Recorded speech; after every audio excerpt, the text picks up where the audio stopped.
akazuyaza twavuze ko ntabwo kaba mu mutima, kaba ku kanwa, kaba muza abantu baba bakuboneraho. Nukuvuga ngo hari ibyo uhawe uhisha biri indani udakeneye ko bigaragara. Nukwanga gusohora ijambo ryiwe ngo agaragaze uruhande ariho, ariko mu mutima babogamye. Biragoye ko umuntu mu mutima watabogamye. Kuba ku ruhande rutari urw'ukuri, rw'ikinyoma, biza bitera abanyantenge kugira ikibazo. Bishigikira abagome, bishigikira abicanyi, bishigikira satani, n'ugutiza umurindi abarozi. Ntabwo icyaha kiza gihinduwe na miliye cyangwa se gihinduwe n'ahantu. Ico Bibiliya yise icyaha nico cyaha, kandi ico ukuri kutari cyo ni ikinyoma.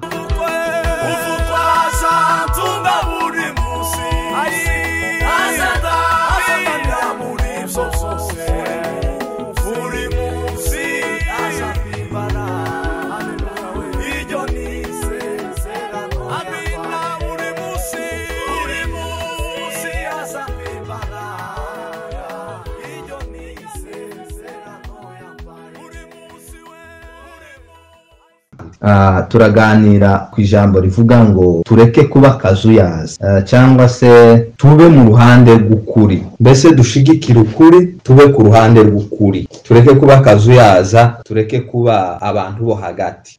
Iryo jambo riboneka muri Bibiliya. Dusomye ibyahishuwe ibice 3 ku murongo w'14 n'u16. Mbasomere kugira ngo twihute. Wandikire marayika w'itorero ry'Ilaodikiya uti: uwiyita Amena, umugabo wo guhamya kandi ukiranuka ukuri, inkomoko y'ibyo Imana yaremye, aravuga aya magambo ati: nzi imirimo yawe yuko udakonje kandi ntubire. Iyo wari ukonje cyangwa wari ubize, nuko rero kuko uri akazuyazi, udakonje ntubire, ngiye kukuruka. Ni jambo numva nifuje ko tuganira, turagenda dufatikanya no kurebera hamwe n'ayandi, ariko ni jambo rivuga ngo twirinde cyangwa se tureke kuba akazuyaza, dushuhe cyangwa se tube dukonje, tugire uruhande tuba turiho. Akazuyaza bagakoresha cyane ku bintu biri liquide cyangwa se z'amazi.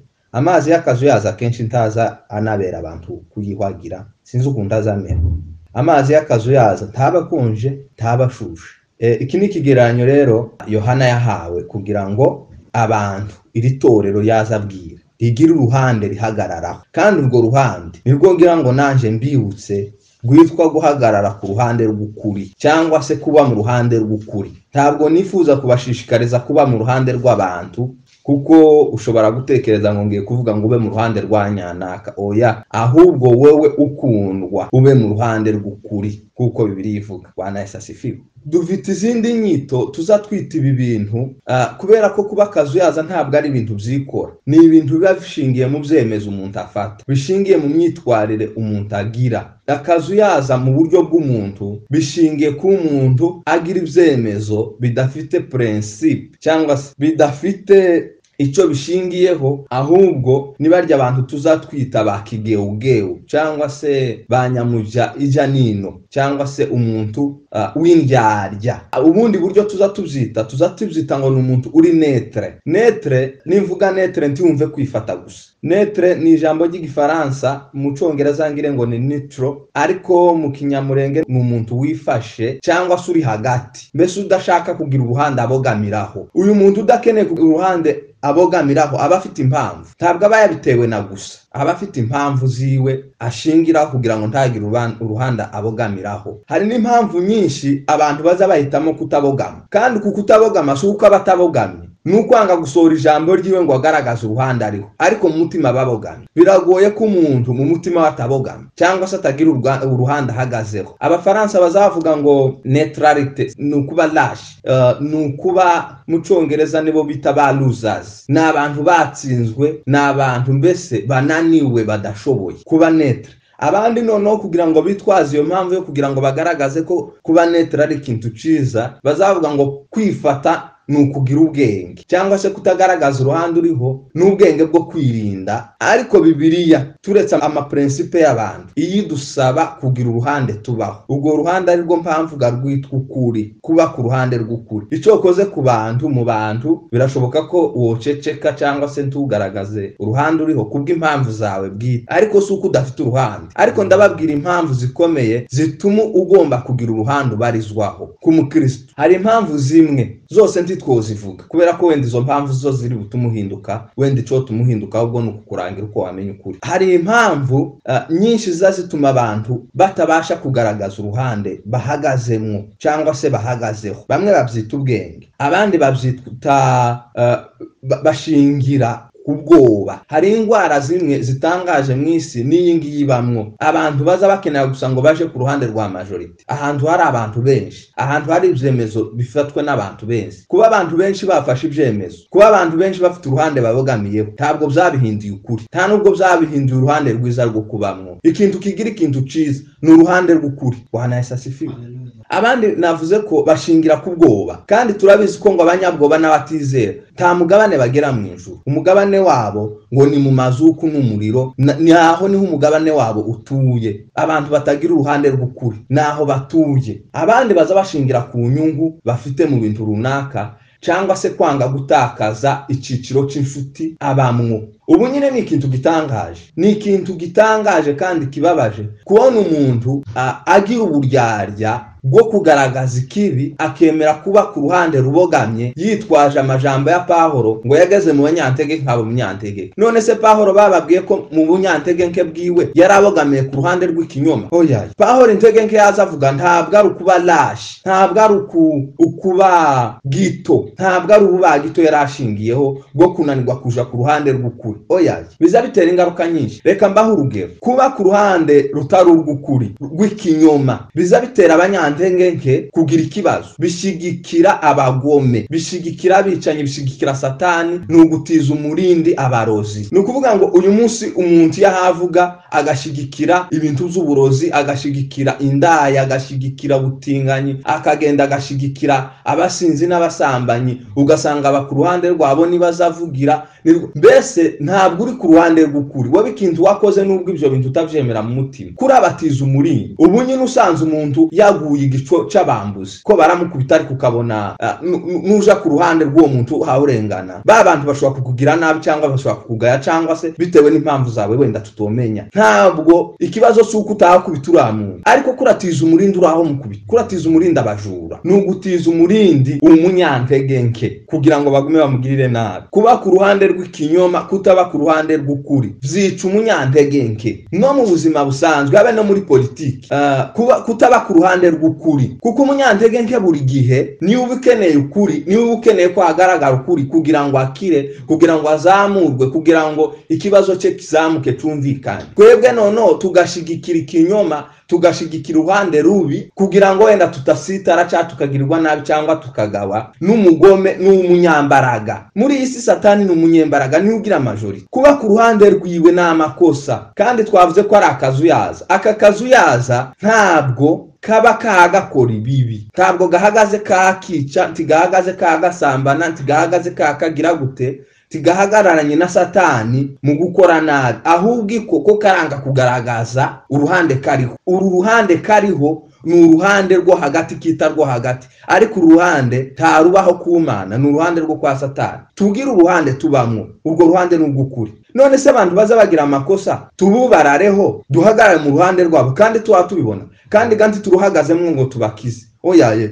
turuhagazemo kugira ngo tutagaragaza uruhande turimo. Ariko uyu muntu w'umunyembaraga, uyu muntu afite ikibazo, kubera ko kuratuma uyu munyantegeke arushaho gupfa. Ninju waho tuma uyu munyantegeke barushaho kumutsikamira, kubera ko ntafite uburyo yiregura. Jewe wari ufite ukuri kaja mu ruhande rw'ikinyoma, ni ikibazo. Iyo usomye iri jambo ryo mu byahishuwe, uyu muntu w'akazuyaza yari afite ibintu yarashingiyeho. Iyo ukomeje ugasoma, yarashingiye ngo kubutunza, akavuga ngo ntacakenye, akavuga ngo ntacakeneye. Mbese yari yaragize ikintu cyitwa proudness, cyo kumva ko nta bindi agikeneye, byo kumva ko yihagije, none akaba ahantu ku buryo adatakaza gusa, akaba ahantu hagati. Hanyuma marayika aramubwira, abwira Yohana wahishura ibintu, arambwira ati ahubwo uri umutinde wo kubabarirwa. Yaba warunguzeho imyenda kugira ngo uhishe ubwambure bwawe, iyo yaba warungizeho umuti kugira ngo usige ku maso ubone kubona, wihenda kuri umukire nyamara uri umukene.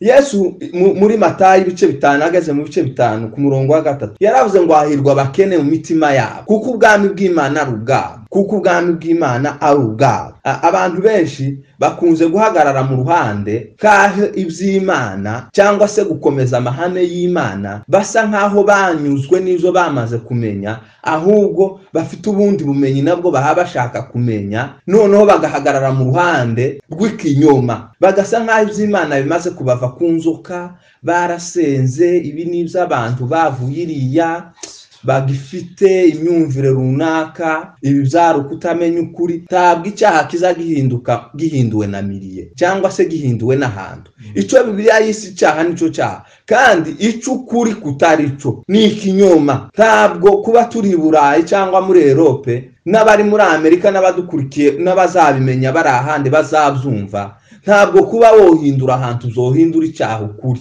Oyaye, gusa ni ibintu tuba twiremeye kugira ngo tutaba mu ruhande rugeramiwe, tutaba mu ruhande bahabatsikamira. Hani Burayi na ahantu sirituano muri iki gihugu turimo, turabizi ko ubu nyine kuvuga ngo iki kintu ni icyaha bimwe na bimwe bisigaye byarabaye nk'umuziro, zabaye ngo ni wa muntu ngo ntaramenya ukuri, ngo nawe ntaramenya ukuri. Tube mu ruhande rw'ikinyoma kugira ngo dushimagize ibyaha byitwe ko ariko kumenya ukuri. Oyaye, mureke duhagarare ku kuri twamenye. Kuguma kuba akazuyaza ni umugayo, ni ugutsindwa. Kuba akazuyaza cyangwa se kutagira uruhande uhagararaho rw'ukuri ni ugutsindwa. Mutese ni ugutsindwa gute? Uku gutsindwa akazuyaza twavuze ko ntabwo kaba mu mutima, kaba ku kanwa, kaba mu by'abantu baba bakuboneraho. Ni ukuvuga ngo hari ibyo uhawe uhisha biri indani udakeneye ko bigaragara, ariko gutsindwa. Kuba akazuyaza biba bifite ishingiro, biba bifite ishingiro kenshi rihishe mu mutima w'umuntu adashaka kugaragaza, noneho akitwaza majorite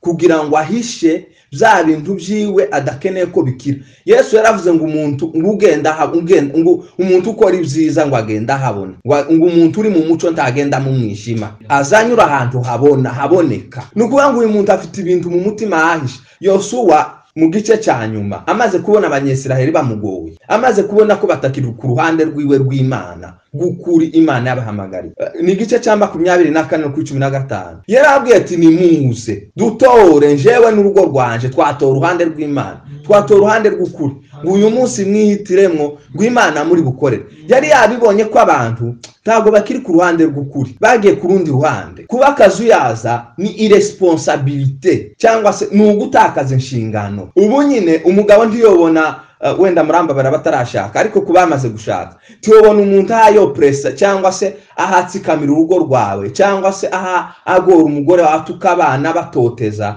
ngo hanyuma ngo wifate ngo utagira uruhande ubogamiraho. Wobikora se? Wobikora wewe? Oyaye, uzuhagarara ku ruhande rw'ukuri ariko rugo rwawe. Icyo mbivugiye ni iki? Kuba akazuyaza ni irresponsabilité. Umugabo wese utohagarara ku rugo rwe, utohagarara ngo arengere urugo rwe, bamwita irresponsable. Umugabo utohagarara ku kuri ni irresponsable. Ni umugabo bahagaze bavuga ngo ni umugabo utagira ijambo. Umugabo w'indyarya utohagarara ku ijambo yavuze, umugabo w'indyarya imbere y'Imana ni umugabo utohagarara ku kuri yamenye. Iyo usomye mu gitabo cy'Abafilipi 3:16 Pawulo yaranditse ngo nuko rero ngo ukuri musohoreyemo ngo ariko mukurikiza. Ushobora kumbaza ngo none ngo uruhande rw'ukuri ni uruhe? Mu by'ukuri Pawulo ukuri umuntu agenda amenya ukuri yiyubaka agenda kure, ariko iby'ingenzi ku kuri ni amahame ashingiye ku ijambo ry'Imana. Ibyo abenshi bakure mu rusengero barabizi. Pawulo niho yanditse aravuga ati mushobora kwitwaza ico, ahabwira Abafilipi arabwira ati rero noneho gukuri dusohoreyemo cyangwa se ukuri umaze kumenya ari kugenderamo. Mwari mwabonaho umuntu amenya ukuri mu mutima wiwe ariko akanwa kiwe kakakubeshera, kakaza kabeshera umutima wiwe, nibo bazabita indyari. Ni ukuvuga ngo uyu munsi ari mu bantu bakunda gukora ibyaha ku mugaragaro batigeze babihisha, ba bantu bakora ibyaha ku mwirare abantu bose bababona. Iyo ari kumwe nabo ururimi rwiwe ruzarubasimbagiza rukabashima ko bari civilize cyangwa se bafite intambwe bateye, batakibaswe n'amadini, bakatangira kubyitirira amadini. Ariko mu mutima wiwe atobikorera aho abakristu nyakuri bari, kubera ko mu mutima wiwe arabizi, ariko ururimi rwiwe ruhora rubeshe ririye ukuri tumaze kumenya, tuguhagarara ariko dukurikiza. niko Pawulo yanditse. Kuba ku ruhande rw'ukuri ni ukuba ku ruhande rw'Imana, ni ukuba ku ruhande rwa Yesu. Ubu nyine muzumva abantu basigaye bitwaza, hari umuntu twaganira yamambwira kandi ambwira ikintu gisa nk'icumvikana muramba barankivuge kubera ko kitaza kivugwa, ngo abarozi ntibabaho. None si umuntu wavuga ngo abarozi ntibabaho, mu mutima we niko abyemera, ngo abantu bose barabatutse, reka twemere ko hari abo batutse. Ako se mu by'ukuri koko tureke kubwiriza ngo uburozi n'icyaha kubera ko ngo batakibaho. N'umuntu uvuze ngo abarozi baza baroga n'icyaha bazorimbuka, abe abariwe ngo watukanye. Oyaye, kuguma kuburanira abarozi ni ukuba ku ruhande rw'abarozi, wenda ni ijambo ritaza rikoreshwa cyane. Ubu nyine murabona hano turi muri iki gihugu batoye itegeko ryemera amadini n'amatorero gushingira abatinganyi. Muzamubwira ngo byatangiye gute? Batangiye bari ku ruhande rw'abatinganyi, bo batabikora. None uyu munsi wa none abana babo ko barabikora. Uyu munsi wa none batoye amategeko, bamwe ntibabikoza ariko abantu babo ko barabikora. Ko barabikorera kuko bahagaze ku ruhande rw'ababi, cyangwa se bahagaze ku ruhande rwa Satani, barushingaho amategeko, barushingiraho ukuri. Ubu nyine itorero rifite ikibazo, aho umuntu asigaje gukora ikintu cy'ukuri kikitwa ko yabuze ubwenge. Yego ndabyemera, hari ibyo tugomba gukora tubiheshejwe n'umwuka w'Imana w'ubwenge, ariko reka mbabwire ko ubwenge tugira buno bw'umuntu ntabwo burarusha umwuka w'Imana ubwenge, ku buryo twabona ukuntu tuwigisha, ku buryo bisigaye bigenda bihinduka. Aho kugira ngo abantu bakirire mu ikanisa, basigaye baje gukirira ahandi hantu hihishe, bamwe bakanahakomerekera. Ni ukubera ko tudashaka ko umwuka w'Imana ukorera mu kuri mu itorero ry'Imana. Twabaye ku ruhande rutari rwo, kuko abaye turi ku ruhande rw'ukuri, ni gute twoshigikira ko ukuri kudakorera mu ikanisa? Kubera impamvu z'ibyo dushaka gupfukirana, cyangwa se kubera impamvu z'umuco, hari bimwe nyine abantu baza baguma bakagira batya. Ariko twibuke ko guhagarara ku ruhande rw'ukuri biruta kuhagarara ku ruhande rw'abantu bose rwa majority. Hari ibintu dusabwa, ariko ngiye no gusorezaho, hari ibintu dusabwa kuba ku ruhande rw'Imana. Nta muntu uzuba ku ruhande rw'Imana atayegereye, cyangwa se atagendana nayo, cyangwa se adasabana nayo. Kandi nta uzuba ku ruhande rwa Satani ari ku ruhande rw'Imana, ntibibaho. Nukuvuga ngo niba uri ku ruhande rw'ukuri, uri kumwe n'Imana, wegereye Imana, uri ku ruhande rw'ukuri, Satani ntabwo uzigera uhagarara ku ruhande rwiwe. Impamvu tuza tugira tentative cyangwa se tuza dushaka tugenda tubogama twegera iyo Satani ari, ni ukubera ko tuba twiyigizayo twenyine, tudakeneye kuba ku ruhande rw'Imana. Mureke twegera Imana. Umunsi umwe Yesu yakijije impumyi, ni Mariko 8. Ikintu yayikoreye ni iki impumyi? Iyi mpumyi ngo yabanje arayisohora, ngo bari mu kirorero. Iki kiroro cyangwa se reka tukitsa agace. Yesu impumyi kugira ngo ibone yabanje kuyisohora, ayikura muri kiriya kirorero, abanza ayisohora mu nzu. Na Ibrahimu Imana ije kumuha umugisha, byagenze gute? Yarabanje yamubwira ngo Abrahamu sohoka muri iyo nzu, ugenda urebe hejuru, urara banza urebe hejuru, ubone ijuru, ubone inyenyeri. Arasora mujana mugeza ku mucanga, abanza mukura iyo yarari, yabanje aramusohora. Niko twasomye hariya mu byahishuwe ngo ugure umuti ngo usige ku maso ubashe kubona. Iyi mpumyi nayo barabanje barayisohora kugira ngo ibashe kubona ukuri, ibashe kumenya ukuri, ibashe kumva ukuri. Yesu yarabanje aramwegereza, aramusohora, amugeza ahantu. Bwana Yesu asifiwe.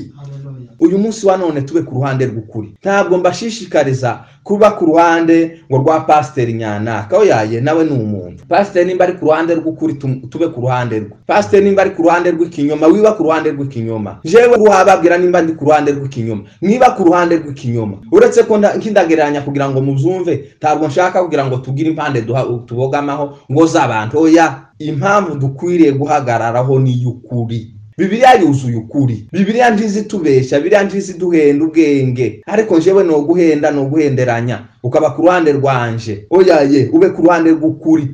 Uyu munsi wa none bibutse ko kuba ku ruhande rw'ukuri bidukiza intege nke. Umunsi umwe Yesu ayigisha yahuye n'abafarisayo ngo n'abanditsi, ngo arababaza byari ku bintu barimo badisikitaho. Noneho baramubwira ngo uyo ngo n'abana ba Abrahamu ngo ukuri. Arababwira ngo uyo muba ku ruhande rwa Ibrahimu, uyo mu rubyaro rwa Abrahamu, muba mukora nk'ibyo Ibrahimu akora, ariko ntabwo muri ku ruhande rwa Ibrahimu, cyangwa se ntabwo muri uruzaro. Hanyuma noneho yongera akandi aravuga ngo kandi muzamenya ukuri, uko kuri kuzababatura. Uku kuri, uku gutahura ukuri, uku kumenya ukuri, uku kuba mu ruhande rw'ukuri biza bitubatura ziriya ntege nke, bitubatura ubwoba bwo gutinya kugaragaza ibyo twemera, bitumara ubwoba intumwa zimaze kwakira umwuka, turabizi twese umwuka wera ni uduhishurira ukuri. Murabizi Petero yari umunyabwoba, ndetse n'umunsi nawe yagize ikibazo. Umunsi bafata Yesu baramurebye gutya baramukanga, baramubwira ati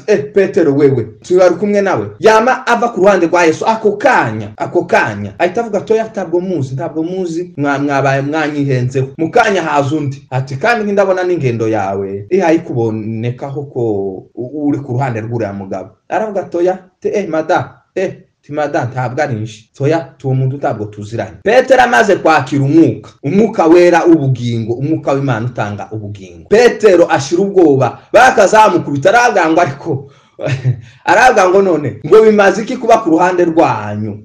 Bamaze kubakubita arabwira ngo nimba ari ibyo Gamariyeli niwe wababwiye ngo nimba ari iby'abantu bizoshira, ngo ariko nimba ari iby'Imana mwirinde mutaboneka ko muhamurwanya Imana. Kubera ko Petero yari yabanje kubabwira, arabwira ngo ntitworeka gukora iby'Imana ngo dukora ibyanyu. Mwebwe abantu dukurikiza ibyanyu kandi iby'Imana bihari. Asifiwe milele. Haleluya. Asifiwe milele. Haleluya. Ubugingo bwacu buzabukira iyo tumaze kwakira ukuri. Ubugingo bwacu buzabukira iyo tumaze kuba ku ruhande rw'ukuri. Bino ibyari biduteye ubwoba kujya ntibyari bihari. Oyaye hari uko tutari ku ruhande rw'ukuri. Akenshi abantu bazabona dupfuye, niko Pawulo yavuze. Abantu bazabona twihebye, abantu bazabona bacanganyikiwe. Ariko uri ku ruhande rw'ukuri nta kibazo tuba wanacanganyikiwe, ubu uri ku ruhande rw'ukuri. Pawulo yaravuze ngo bazatubona mu intege nke, ngo ariko dutungishije benshi. Ahagaragaza ko umuntu uri ku ruhande rw'ukuri niwe mutunzi. Tube ku ruhande rw'ukuri bene data, tureke kuba ku ruhande rw'ikinyoma. Biriya tubwiye dusoza ngo akazuyaza Imana izokaru. Habe murabizi tukiri muri Afrika abenshi umuntu w'umugabo nyakuri taze yihagira akazuyaza. Umugabo uzawihagira akazuyaza bazamugana, swati wihagira konje uswati ashushe. Ta mugabo wiri wacu nigeze mbona yihagira akazuyaza. Hari umuntu wigeze ategura amazi y'akazuyaza? Hoya tibibaho. None se twebwe abantu b'abakristo tuvuga ko twamenye ukuri, ni gute tuza duhagarara mu ruhande rubi rwa Satani tukarudefanda kandi tuzi ko ari kinyoma? Ubushize narababwiye ngo umukristo ni extremist mu buryo buri positive, ni umuhezanguni. Umukristo agomba kuba umuhezanguni ku maheme y'ijambo ry'Imana, ntakure kuba akazuyaza. Umukristo reka ndi transforme muri bituri kwiga, utaba ku ruhande rw'ukuri ameze nk'iriba ritobamye, cyangwa se ameze nk'isoko ngo yanduzwe. Umukristo w'akazuyaza ameze nk'isoko itobamye. Ahandi haravuga ngo kwifatanya n'ababi. Ndumva na magambo navuze ubushize ndi kubwiriza mu itorero mu ikanisa ingaruka z'icyaha. Kwifatanya n'ababi biza zonona ingeso nziza, kandi izi ngeso nziza ntabwo ari imfabusa. Niko twasomye Bibiliya yavuze ngo nzi imirimo yawe, ngo iyi mirimo niyo yakarifiye uyu muntu, cyangwa se imikorere ye, ibyemezo bye, imiterere ye niyo yakarifiye umuntu. Aravuga ngo nzi imirimo yawe ko udakonje kandi utabizi. Ingeso ni imbuto, ni inkomoko y'umwuka tugendana, cyangwa se ni umwuka wera imbuto muri twe, wera imirimo. Iyi mirimo myiza ntabwo ari imfabusa. Kuba umuntu yera ibindi bivuze ko afite uwundi mwuka uhamukwega haje kwera. Ariko ndabashishikariza kuba ku ruhande rw'ukuri. Uyu mwuka dufashe kwera imbuto zikwiriye abihanye, niko Yohana yavuze, imbuto zikwiriye abihanye. Bene data, mureke dushishikarire kumenya ukuri, niko Pawulo yanditse. Aravuga ngo bene data mushakashake uko mwamenye ibyo mwamashima. Dushakashaka ukuri ariko tugenderamo, ariko dukurikira, nakuguma gukurikira impande n'impande, ngo majority iraha, ngo nyamuhiryi nyamwinshi iraha, ngo abumuco baraha, abo twasanze integration iraha. No, ntabwo turi muri integration y'ibyaha, turi muri integration y'ukuri. Uzishinga abantu ngo uri muri integration ukora ibyaha bya integration? No, biragatsindwa. Tukabe ku ruhande rubi rwa integration yo kuja gukora ibyaha ngo uri muri integration. No, ku ruhande rw'ukuri integration ntigusabye gukora ibyaha, ntabwo bigusabye gukora ibyaha. Habe no kugira inshuti. Kera bakaza batubwira ngo ese muntu yobona gutakazi ngo atagiye gusangira n'abandi mu kabari. Kuja mu kabari si cyo cyaha, wenda ibikorwa bikorerwamo n'ababikora nijo kibazo. Ariko se kuragira ngo gukora byaha ukorerayo nibyo bituma ubona akazi? Hoya, kera ni kinyoma cya Satani. Nuguma kuba kuri rwa ruhande uzisanga no mu zindi ngeso uzoba utakicikuyemwo, kubera ko amaze guhagarara ku ruhande rutari rwiza. Reka mbashishikarize nsoza kuba ku ruhande rw'ukuri.